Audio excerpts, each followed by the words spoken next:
Deal Surgeons, Elite Masterminds, what's going on? This is Diamond Life. Uh, this is a loss review video.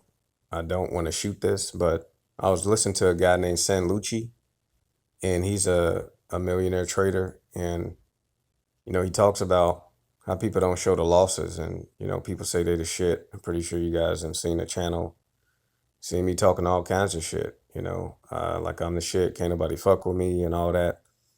I think that's still true. It's just, when you see stuff, you see this kind of loss review that I'm about to do right now, it's like, well, what happened? So, okay, so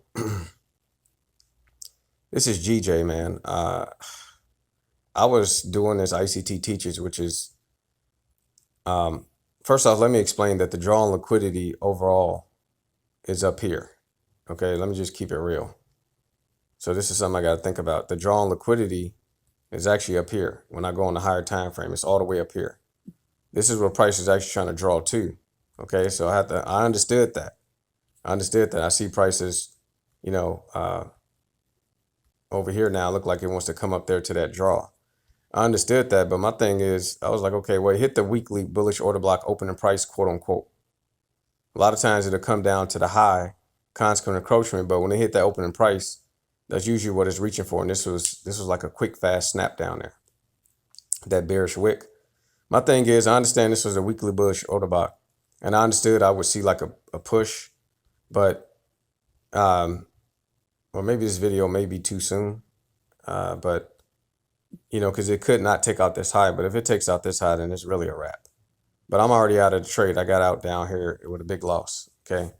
The reason why did I hold on? Now, what I was doing was I was buying as price was going up, because I thought price, first off, let's backtrack. Oh God, this is my shadow trading method that actually works. But with Forex, it's a little, I'm gonna say with Forex, but with GJ and EJ and stuff like that, it's always been a little weird, and I should have known that. But EJ was down here on the Thursday, okay, and CJ was down here on Sunday. So basically, this standard deviation right here, this is 75% standard deviation. This is one whole standard deviation. So basically, I had confirmation that price would come to at least this area here, and it kind of made sense because I'm like, okay, I could see a strong reaction here. But I should have known better when price took out these highs right here. Because if you look right here, all these lows, these lower lows are maintained. This is what I didn't see. The lower lows are maintained. You see price never came up, and then right here, boom. So I should have seen like, okay, it had to take out this high up here because it was such a strong reaction here. I didn't see that. Okay. So it looks like price has to take out. It still didn't take out this high yet, but I mean, it hit the rejection block.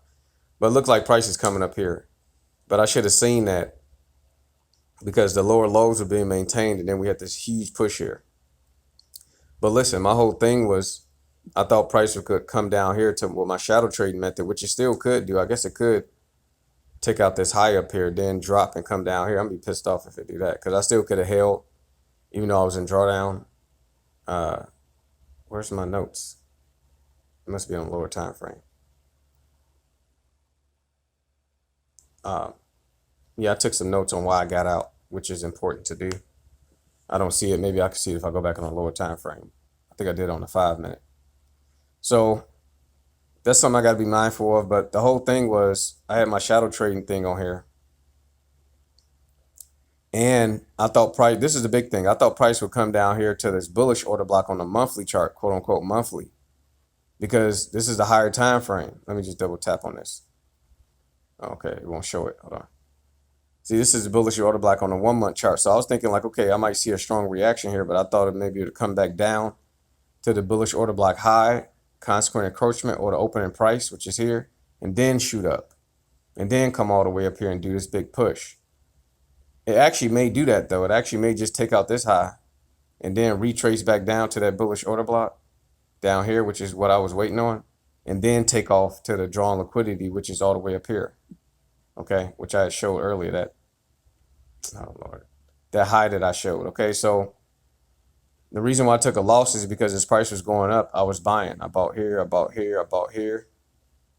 I should have took something off here, but bought here. I bought a few more. I kept buying as prices going up because it always has worked when I was right about where it's going. I really thought it, I mean, of course I would see a strong reaction off the weekly, but um,